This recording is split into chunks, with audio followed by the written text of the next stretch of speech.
साल के बाद फाइनली हमें दिख रहा है रॉकस्टी ज़ेबेक का ये 20 बिलियन वाला क्रू जो कि फेस कर रहा है गाप और रॉजर को। सेलेस्टियल कनिंग गेम अब स्टार्ट हो चुका है और पीपल जो कि अब हंट हो रहे हैं उन्हें हमें रेफर किया गया है एज अ रैबिट। 13 रैबिट को सुपर रेयर कंसिडर किया गया है, देयरफॉर उन्हें 10,000 पॉइंट्स देते हुए, और कुछ 150 है जिन्हें रेयर कंसिडर किया गया है। और अगर तुम एक वन शॉट किल करते हो देन तुम्हें बोनस पॉइंट भी मिलता है। सो ध्यान में रखो जब तुम इस गेम को खेल रहे हो। इस चीज का एडवांटेज शैंक्स के फादर उठाने वाले हैं ताकि वो पूरे चीजों को जीत सके। ये चीज फुल एंड क्रेजी है क्योंकि दूसरे नाइट रिप्रेजेंट कर रहे हैं दूसरे सेलेस्टियल फैमिली को। एक मास्क मैन है जिसे हमें 46 कहा गया है, एक पफी हेयर कैरेक्टर और एक डूड जिसके हाथों में एक गन है। फनीली इनफ लेकिन हमने इस मास्क मैन को मदर कैरेबल के साथ भी देखा है, लेकिन ऐसा नहीं हो सकता क्योंकि बिग मॉम उस मास्क मैन को खा चुकी थी। लेकिन सिंस मदर कैरेमल खुद ही गवर्नमेंट के लिए काम करती थी, ऐसा हो सकता है कि मास्क कहीं ना कहीं गवर्नमेंट से एफिलिएटेड हो।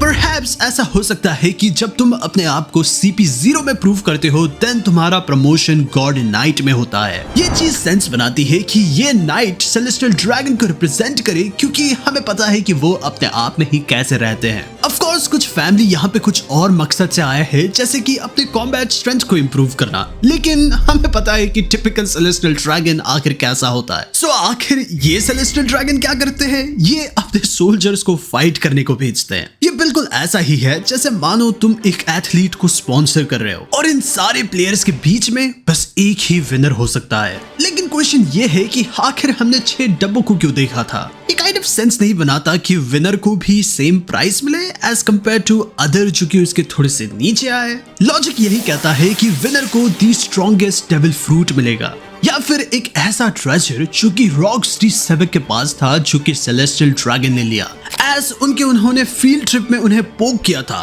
दैट्स द रीजन कि रॉक्स पायरेट अब अपने फुल फोर्स के साथ गॉड वैली में है। However, लेकिन गाप इन पायरेट्स के बारे में सुन के कुछ खास रिएक्ट नहीं करता क्योंकि वो एक वेकेशन पे है। But as soon as gap उसके बॉयफ्रेंड का नाम सुनता है रॉजर, वो अब वहां पे as soon as possible पहुंचने वाला है। Hell, it's about time. Meanwhile, God Valley में इवेंकॉक सारी स्लीप्स को अभी का सिचुएशन समझा रहा है। वो इस चाल को एक्सप्लेन करता है कि उनमें से कोई तो कभी यहाँ से बच के जाने ही नहीं वाला था। The only reason कि उन्हें ये झूठ कहा गया वो इसलिए था ताकि ये कनिंग गेम इंटरेस्टिंग बने। इस गेम को सरवाइव करने का मतलब है कि इस आइलैंड से दूर भाग जाना, और कन्वीनियंटली यहाँ पे जिनी के पास एक प्लान है। उसका कहना है कि क्यों ना वो सारे लोग मिलके अजूर ड्रैगन और पॉप ऑफ फ्रूट को स्टील करे। यही वो मेथड है जिसके थ्रू वो इस आइलैंड से निकल सकते हैं। लेकिन क्वेश्चन ये है कि आखिर कैसे कुछ बंच ऑफ किड्स इस बड़े से हाइस्ट को अंजाम दे पाएंगे, और यही पे जिनी का रोल आता है। यूसी जिनी काफी अच्छी है इन थेफ्ट और कम्युनिकेशन। उसने कब का बाकी वर्ल्ड को ये सेंड कर दिया है कि यहाँ पे गेम हो रहा है और यहाँ पे कई प्राइजेस है, जिसके चलते हर एक पायरेट इस चीज को हासिल करने का ट्राई करेंगे। मीनवाइल उनका प्लान है कि इस केओस के भीड़ में वो इन डेविल फ्रूट्स को चुरा लेंगे। कुमा ये कहता है कि वो बेट बनेगा, अपने साइज की मदद से वो उन्हें डिस्ट्रैक्ट कर पाएगा। However, लेकिन रॉक पायरेट्स यहाँ पे लैंड करते हैं at the God valley. Oh my God! Okay, it's happening. Everybody stay calm. हम देखते हैं व्हाइट बियर्ड को, चीकी को, बिग मॉम को, काइडो को, स्टर्सी को और इवन कैप्टन जॉन को भी। ये सारे मॉन्स्टर्स एक ही ग्रुप में थे। However, लेकिन व्हाइट बियर्ड का ये कहना कि वो इस ग्रुप के साथ बिलोंग नहीं करता, ये हमारी पुरानी थ्योरी को सच करता है कि ये रॉक पायरेट्स में जितने भी मॉन्स्टर्स थे ये सारे एक साथ बस एक पर्टिकुलर पर्पस के लिए आए थे। वो था कि वो वर्ल्ड गवर्नमेंट के अगेंस्ट जाए। इन सारे के बीच कोई रिस्पेक्ट और लव नहीं था, ये सारे के बीच में बस एक कॉमन गोल था। रॉक्स चाहता था कि वो किंग ऑफ द वर्ल्ड बने। काइडो रिवेंज लेना चाहता था अपने पास्ट के चलते। इवन व्हाइट बियर्ड का घर भी रेगुलर बेसिस पे पायरेट से इन्वेड होता था क्योंकि वो वर्ल्ड गवर्नमेंट को टैक्स नहीं दे पाते। और एट दिस पॉइंट लिलिन जिसके पास 30 बच्चे थे, इसके पास 30 बच्चे अभी थे, she belongs to the streets bro. उसका ये गोल था कि वो एक ऐसे यूटोपिया को बनाए जहाँ पे कोई भेदभाव नहीं। वेल रिमेम्बर बकिंगहैम जिसने वीबल को कहा था कि काइंड ऑफ व्हाइट बियर्ड ही उसके डैड है, और हो सकता है कि वो कहीं ना कहीं गलत ना हो, क्योंकि टर्न्स आउट कि व्हाइट बियर्ड टोटली इस बंदे से रिश्त था। ये बंदे और ज्यादा कपल दिखते हैं देन तुम और तुम्हारे हाथ के। फर्दरमोर हम देखते हैं यंग ग्लोरियसा को। वेल क्या तुम्हें याद नहीं है वही old x emperor of Amazon lily? Well turns out कि वो भी रॉक्स पायरेट की पार्ट थी और वो प्यार में थी विद रॉक्स। इन चैप्टर 522 ग्लोरियसा ने इस चीज को इवन मेंशन भी किया था कि आखिर कैसे हर कूजा पायरेट की प्रिंसेस इस लव सिकनेस से गुजरती है। पॉइंट ये था कि कहीं ना कहीं लाइफ में एक बार कूजा पायरेट की एक प्रिंसेस एक मैन के साथ प्यार में पड़ेगी, और due to Amazon's Lily restriction man हमेशा अमेज़न लिली को छोड़ के जाता है, और इस सेपरेशन का पेन प्रिंसेस के लिए इतना ज्यादा होता है कि यूजुअली ये चीज उन्हें मार देती है। सो द ओनली क्योर यही है कि प्रिंसेस को अपने मैन के साथ जाना होगा। That's the reason कि बोआ लूफी के साथ गई थी, and that's the reason कि शाकी रेलिस के साथ है, और ग्लोरियसा के केस में ये था दी रॉक। लेकिन रॉक्स के डेथ के बाद इन गॉड वैली उसे मूव ऑन होना पड़ा देवफू उसके सिकनेस को बाई कहते हुए। लेकिन एक पैनल में व्हाइट बियर्ड कहता है कि आखिर कैसे रॉक अपने मेन टारगेट को ही भूल गया। ये काइंड ऑफ हमें रिमाइंड कराता है एक ऐसे कैरेक्टर को जिसे हम जानते हैं। यो क्या वो भी लूफी है? ये चीज सेंस बनाती है कि लूफी और रॉक्स के बीच में काफी सिमिलैरिटीज है, एज दोनों का पैथ सेम है जहाँ पे दोनों एक लिबरेशन को ढूंढ रहे हैं। ये बिल्कुल सिमिलर है जस्ट लाइक काइडो और बिग मॉम की तरह, क्योंकि उनके पास भी कुछ सिमिलर था टू लूफी। बिग मॉम के पास एक ऐसा लैंड था जहाँ पे कोई डिस्क्रिमिनेशन और हार्डशिप नहीं थी। इवन काइडो के टीममेट्स भी अपने आप में ही काफी ज्यादा लॉयल थे। वो जॉय बॉय के लिबरेशन के लिए बैठे हुए थे, बट उन सब के आइडियाज में कहीं ना कहीं एक फ्लॉ था। बिग मॉम अपने लोगों के बीच में से लाइफ स्पैन ले लेती, और काइडो जिसने सारे लोगों को ही स्लेव बना के रखा था। सो भले ही लूफी और रॉक्स के बीच में कुछ ना कुछ कॉमन हो, लेकिन इनके बीच में काफी चीजें भी है जो डिफरेंट है। रॉक्स इस वर्ल्ड को कॉन्कर करना चाहता है, देवफू इस वर्ल्ड को लिबरेट करते हुए, लेकिन लूफी ने टाइम्स एंड टाइम्स अगेन हमें कहा है कि वो किसी भी चीज को कॉन्कर नहीं करना चाहता, वो बस लिबरेट करना चाहता है। ये ग्रुप अपने आप में ही काफी ज्यादा इंडिविजुअल है, सो देवफू जिसे भी डेविल फ्रूट मिलेगा वो ही उसे खा जाएगा।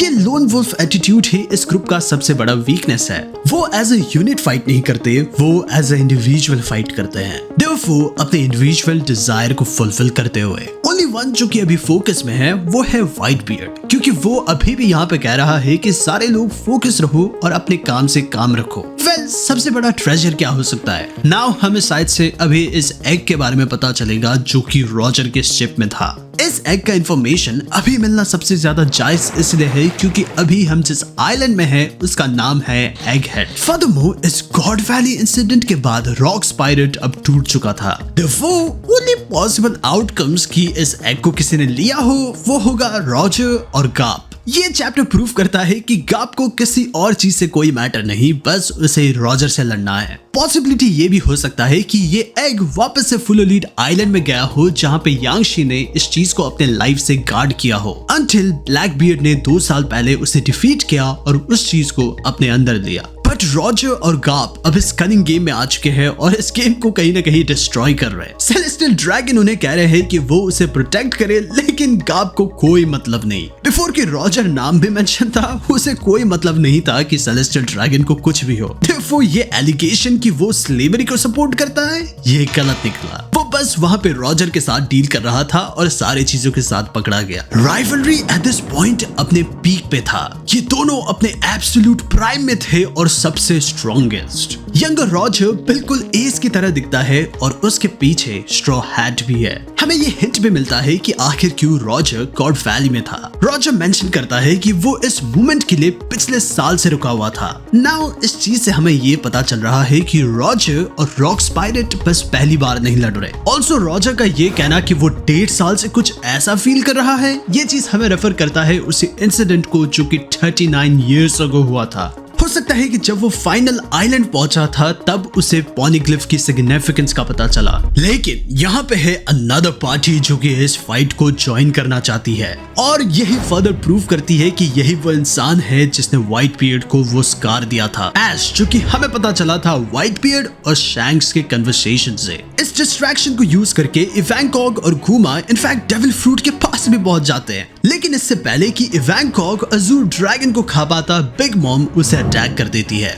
इवैंकॉग कुमा को ये कहता है कि कुछ ना सोचे और वो जल्दी से अपना डेविल फ्रूट खा ले। भले ही वो अकेला कुमा ही सरवाइव क्यों ना करे, लेकिन ये चीज पूरे स्लेव्स के लिए एक विक्ट्री होगी। लेकिन राइट आफ्टर जब कुमा डेविल फ्रूट खाता है, सेंट गार्सिया उसे अटैक करता है। गार्सिया ये कहता है कि बकेनियर्स बस इसी चीज के लिए अलाउ है कि वो स्लेव बने क्योंकि उन्होंने हिस्ट्री में कुछ सिंस ही ऐसे किए हैं। हमें पता है कि एल्डर्स और सेलेस्टियल ड्रैगन के अगेंस्ट जाना, जो कि अपने आप में ही सेल्फ प्रोक्लेम्ड गॉड है, ये सबसे बड़ा सिन है इन वन पीस। और कई एंशिएंट ब्रीड्स है जिन्होंने इस सिन को कमिट किया, जैसे कि लुनारियंस और अब बकीनियर्स। ये वो रेसेस थे जिन्होंने ईमो के अगेंस्ट फाइट किया जॉय बॉय के साथ मिलके, जिसके चलते आज उन्हें इस डिस्क्रिमिनेशन का सामना करना पड़ता है। कुमा का कहना है कि आखिर स्लेव बन के जिए ही क्यों, क्योंकि जीने का मतलब ही होता है फ्रीडम, और वो हर एक इंसान को लिबरेट करेगा जस्ट लाइक नीका। ये एन वर्ड सुन के गार्सिया पागल हो जाता है, सेइंग दैट कि उसने नीका कहा, देयरफॉर अब उसे कैंसल होना पड़ेगा। ये चीज कहीं ना कहीं इस चीज को क्लियर बनाती है कि उनका सिन यही है कि उन्होंने एक जमाने में जॉय बॉय को हेल्प किया था। आई गेस जॉय बॉय हर एक ब्रीड को हेल्प करता था इन हिज टाइम, लेकिन इससे पहले कि गार्सिया किसी लोगों को हार्म कर पाता, कुमा सबको पॉप ऑफ फ्रूट की मदद से कहीं और भेज देता है, देयरफॉर सोबे किंगडम में, जहाँ पे हमें फ्यूचर में पता चला है कि वो अब वहाँ का किंग है। जस्ट इमेजिन कर सकते हो कि ये स्वीट लिटिल किड अब आगे जाके टायरेंट बनने वाला है। ऑफ कोर्स ये चीज इमेजिन नहीं हो सकता, इस चीज को मेरे स्क्रीन से हटाओ। सारे लोग वहां पे जाके पास वाले चर्च में सेटल हो जाते हैं, देयरफॉर उनका ये एक नया घर बन जाता है। इवैंकॉग फाइनली एक दिन वहां से मूव ऑन हो जाता है, लेकिन मीनवाइल कुमा वहीं पे जेनी के साथ रहता है। आई गेस इवेंचुअली वो दोनों अब प्यार में पड़ चुके थे, और यही वो मोमेंट है जहाँ पे हमें दिखता है कि वो अब लकड़ियां बेच रहा है। ऑफ्टन कुमा को इवन मिसट्रीट भी किया जाता था उसके बड़े साइज की वजह से, लेकिन हर बार जेनी आके सबको बचा लेती। So that's it for the today's chapter. Next video तक के लिए गुड बाय।